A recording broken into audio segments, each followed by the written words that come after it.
कुछ देर का और इंतजार और फिर भारतीय मूल की सुनीता विलियम्स 9 महीने के लंबे इंतजार के बाद अपने 3 अंतरिक्ष साथियों के साथ कल 3:27 पर धरती पर कदम रखेंगी और उन्हें वापस लाने का जिम्मा लिया है स्पेस एक्स के स्पेसक्राफ्ट ड्रैगन ने, जो उन्हें स्पेस स्टेशन से निकाल चुका है।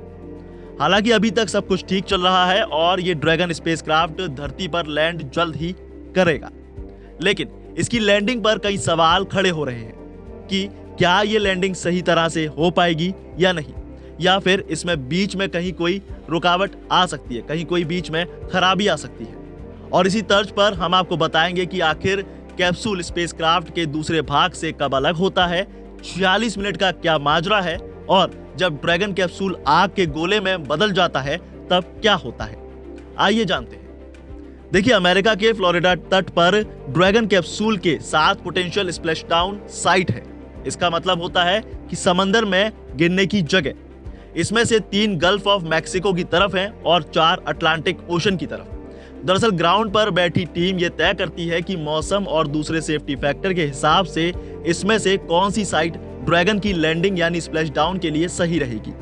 मिशन कंट्रोल में बैठे नासा और स्पेस एक्स के साइंटिस्ट ड्रैगन स्पेसक्राफ्ट को उसके आखिरी ऑर्बिट ट्रेजेक्टरी में भेजने के लिए उसके थ्रस्टर का इस्तेमाल करते हैं। इसे अगर आसान भाषा में समझा जाए तो न्यूटन के 3rd लॉ का इसमें सहारा लिया जाता है और स्पेसक्राफ्ट की दिशा को बदलने के लिए थ्रस्टर से फोर्स लगाया जाता है।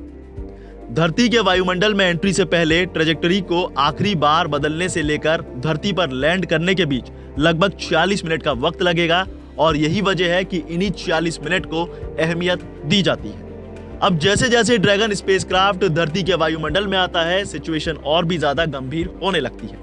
वायुमंडल में एंट्री के ठीक पहले ड्रैगन कैप्सूल अपने ट्रंक मॉड्यूलर से अलग हो जाता है, यानी धरती पर सिर्फ कैप्सूल वाला हिस्सा आता है और इसी के अंदर चारों अंतरिक्ष यात्री होते हैं।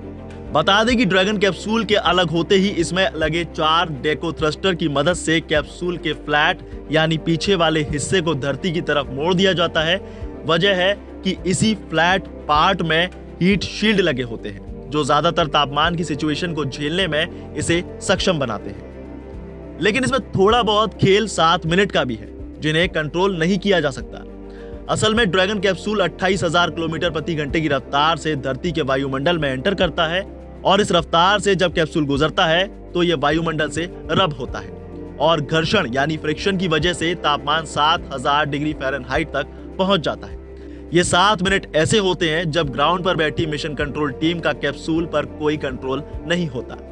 कैप्सूल के अंदर बैठे अंतरिक्ष यात्री अगर बाहर देखें तो उन्हें ऐसा लगेगा कि वो किसी आग के गोले में बैठे हुए हैं, लेकिन उन्हें यह तापमान फील नहीं होता क्योंकि कैप्सूल की ऊपरी परत पर हीट शील्ड टाइल्स लगे होते हैं जो तापमान को अंदर नहीं जाने देते। वहीं फ्रिक्शन की वजह से ही कैप्सूल की रफ्तार भी थोड़ी धीमी होती है और रफ्तार 600 किलोमीटर प्रति घंटे तक आ जाती है। इस सिचुएशन में अंतरिक्ष यात्रियों पर धरती के ग्रेविटेशनल फोर्स से 4-5 गुना ज्यादा फोर्स लगेगा। रफ्तार कम होने के साथ साथ तापमान भी कम होगा और कैप्सूल आग का गोला नहीं रह जाएगा। कैप्सूल वापस से ऑनलाइन आएगा और मिशन कंट्रोल टीम से उसका कनेक्शन वापस जुड़ जाएगा। अब बारी आएगी पैराशूट की, तो शुरू में 2 पैराशूट खुलेंगे और वो ड्रैगन कैप्सूल की रफ्तार को कम करेंगे। इसके बाद पैराशूट की संख्या 4 हो जाएगी और कैप्सूल की रफ्तार कम होकर 24 किलोमीटर प्रति घंटे तक आ जाएगी। इसी रफ्तार से कैप्सूल समुद्र में गिरेगा और पानी में गिरने के बाद अंतरिक्ष यात्री अंदर ही बैठे रहेंगे। उसी वक्त एक ग्राउंड टीम वहां पहुंचेगी और कैप्सूल को समंदर से बाहर निकालेगी और इसी के बाद कैप्सूल को खोलकर अंदर बैठे अंतरिक्ष यात्रियों को बाहर निकाला जाएगा। तो कुछ ऐसा होता है ये पूरा प्रोसेस। आपको ये प्रोसेस कैसा लगा हमें कमेंट सेक्शन में जरूर बताइए। साथ ही वीडियो को लाइक शेयर जरूर करिए और ऐसी तमाम अपडेट्स के लिए बने रहिए वन इंडिया हिंदी के साथ।